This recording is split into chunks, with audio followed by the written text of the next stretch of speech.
Welcome to MIPIM. We're here this morning with Roberto Ordorica, who is the Chief Executive Officer of Prudential in Latin America. Welcome to MIPIM. Thank you. My pleasure to be here. So look, now your focus primarily is on, of course, Latin America. So just talk us through about where you think the interesting growth opportunities are in Latin America. Well, I think that first, just to get some perspective, Latin America is a big region of the world, and some people think that from an investable perspective, Latin America is everything south of the Rio Grande, from Mexico all the way to the Patagonia. I think that for practical purposes, when we refer to Latin America, we refer to the major countries. If we were the World Bank, it would be every country. If we were an investment bank, probably it's every country with a major well-developed capital markets.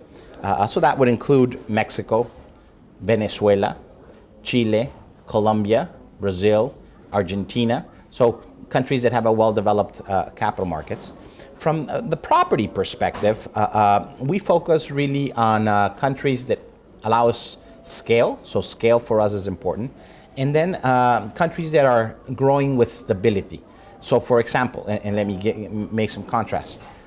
You have a country like Peru, which is growing with stability and has a well-developed capital markets and is in our region. So the World Bank would refer to it as part of Latin America, an investment bank. It has an active capital markets. And from a property perspective, very stable growth over the last few years, or the last several, more than a decade, and going strong. Well, let's just look at Brazil. It's, I guess, the powerhouse of the region. From an investment point of view, what are you seeing there in terms of the economic environment? You've got growing inflation, very strong currency. How is that affecting capital inflows, and how is that affecting the investment environment? Well, no doubt that that Brazil was the sleeping giant of the region, and now the giant has awakened. And not only has it woken up, but it's also found, it has a new sense of confidence. It's almost newfound confidence. The economy is very well managed. I think that in the past, we would look at the region, and you would look at the economy and the political system, and each of them were on different tracks, as if they were different trains.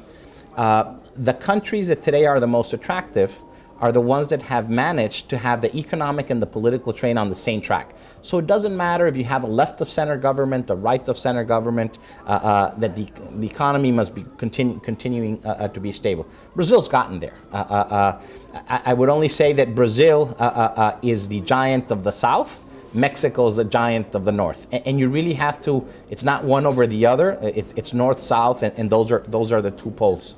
Brazil today, I mean, again, it's a country that suffered a lot in the past, learned from its mistakes. The economy is very well managed, and it's attracted a lot of capital. As it's attracted a lot of capital, it's found itself with pressure on its currency, as well as you mentioned, inflation. But I think it's important to dig deeper. Much of that, it's not as a result of vulnerabilities in the economy. It's not as a result of people are trying to arbitrage the currency and trying to make a smart buck. The reason that the currency is where it's at is because today Brazil is very attractive. I wouldn't get distracted, although on some circles it would be very important that they're hosting the Olympics and hosting the World Cup in the not too distant future. We got to look beyond that. And particularly when you're investing in real estate, those are long-term investments. They're not sort of short or quick flips. Much of the inflation, or much of the pressure on inflation and currency that you see today, I think it's evidence that our countries are growing, and in some cases, it shows their inefficiencies from the perspective of reaching full employment, full capacity. So today, if you start having pressure on inflation, it's more as a result. I mean, today the Brazilian economy is at full employment. How many countries in the world today could say that they're at full employment? And as it's reached full employment, it starts putting pressure on the currency. So from your perspective, there's still a lot of growth opportunities in Brazil. It's certainly by no means for potential property investors that maybe haven't made their their entrance into Brazil, there's still plenty of growth opportunities. Absolutely. I think that I wouldn't suggest that it's not a little bit of build it and they will come. It's not what I would suggest of take a flight to Sao Paulo and Rio, and the moment you get out, I mean, there will be plenty of opportunities. Some sectors there's more competitions than others. Brazil is a very large country. I think that one of the attractiveness about Brazil for us, it's highly urbanized at levels that are pretty similar to Europe. People sometimes don't know that. They think that Brazil is the Amazons. It's a very urbanized country. It has more than 10 cities that have 1 million in population. So again, growth does not have to come from one city. It's not a capital city type of approach. And I think that it's something by where people need to. We've always focused on being a dominant player in the markets that we're in. As an example, we think retail today is very competitive, and we missed the boat. Sort of, it's something that we came in late to the retail property sector in Brazil, and right now we don't think that within a 1 or 2 year period we could become a dominant player. There's already too many dominant players, so we don't choose to go to retail. But it doesn't mean that there aren't opportunities in retail. If you were to think of what are the big trends that you think are going to be shaping future property investment, what do you think in the next 5 years are going to be the standout trends? Well, if I had to pick one on a global basis, which this would be more sort of affected by a global dynamic as opposed to specific to our region.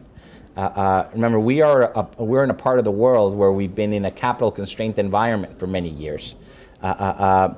So the dynamics is slightly different.